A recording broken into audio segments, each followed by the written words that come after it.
নমস্কার বন্ধুরা, দারুণ একটা রেসিপি নিয়ে আজও চলে এসেছি। খেতে খুব ভালো লাগে, পুরো ভিডিওটা দেখবেন, দেখার অনুরোধ রইল।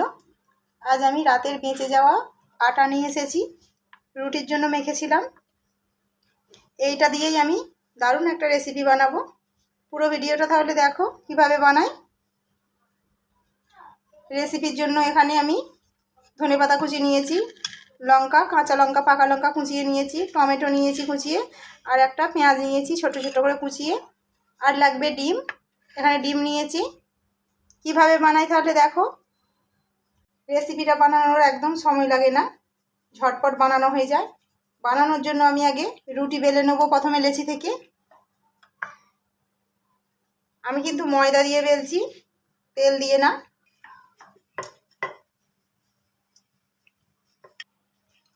রুটিটা আমি বেলে নিয়েছি, খুব মোটাও করিনি, খুব পাতলাও করিনি।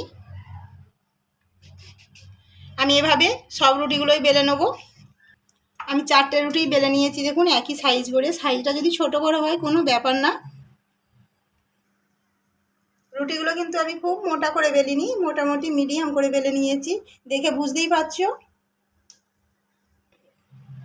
যেটা লাগবে এবার হলো একটা বাটি। বাটিটা নিয়ে নিলাম। ছোট বড় যে যেমন পারে নিতে পারে, কিন্তু খুব বড় নিলে অসুবিধাই হবে, সেই জন্য আমি একটা মিডিয়াম সাইজে বাটি নিয়েছি। আর ধারটা আমি এরকম কাটা ধরনের নিয়েছি। আমি বাটিটার মধ্যে একটা রুটি দিয়ে দেবো। খুব চাপবো না, হালকা করে চেপে নেব। রুটিটা আমি বাটির মধ্যে ভাবে হালকা করে দিয়ে দিয়েছি, কিন্তু একদম উঠে নেই, গর্তের ভিতরে একটু আছে বাটির মধ্যে। এবার আমি ওই রুটির মধ্যে একটা ডিম ফাটিয়ে দিয়ে দেবো।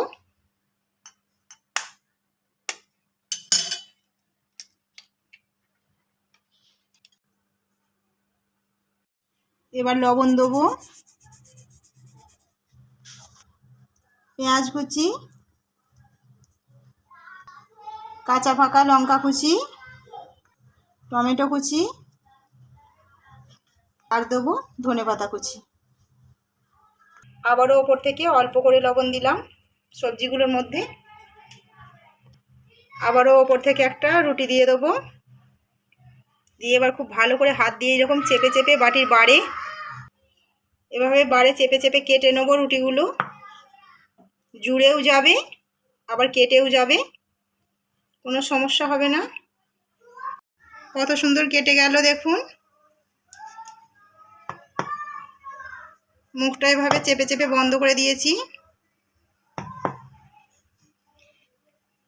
আমি রেডি করতে করতে কড়াতে তেল দিয়ে দিয়েছিলাম, নয়তো বেশিক্ষণ রাখলে রুটিটা নরম হয়ে যাবে, ডিম দেওয়া আছে যেহেতু। এবার আমি রুটিটা কড়ার মধ্যে একবারে দিয়ে দেবো। বাটিটা উপর করে আমি হাতের মধ্যে ভাবে ঢেলে নিয়েছি। এবার তেলের মধ্যে দিয়ে দেবো। দেখো চারিপাশ থেকে কিন্তু ডিমটা বেরিয়ে যাচ্ছে না।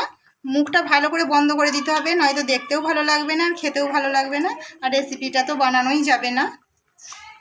আর গ্যাসের আঁচটা কিন্তু একদম লোতে রাখতে হবে, মিডিয়ামেও রাখা যাবে না, হাইয়ে তো নাই। আমি একদম কমিয়ে রেখেছি, কমিয়েই ভাজতে হবে। এবার খুব সাবধানে আমি অপর পিঠটা উল্টে দেবো।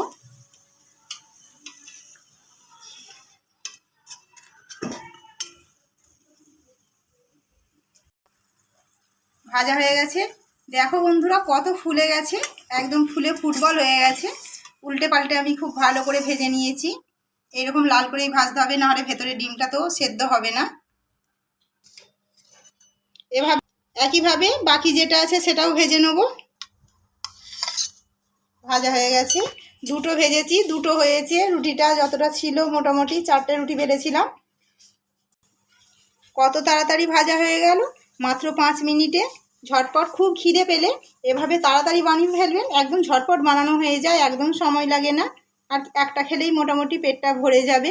বাচ্চাকে দিলেও সে একদম মন ভরে খাবে, আর বড়োর দিকে দিলেও খাবে। বড়রা অফিসে যাওয়ার সময় টিফিন নিয়ে যেতে পারেন, বাচ্চারাও স্কুলে যাওয়ার সময় নিয়ে যেতে পারে। রেসিপিটা কেমন লাগলো অবশ্যই জানাতে ভুলবেন না। ভালো লাগলে একটা ছোট্ট লাইক করবেন। নতুন বন্ধুরা প্লিজ প্লিজ প্লিজ চ্যানেলটিকে সাবস্ক্রাইব করে নেবেন আরও নতুন নতুন ভিডিও পাওয়ার জন্য। ধন্যবাদ।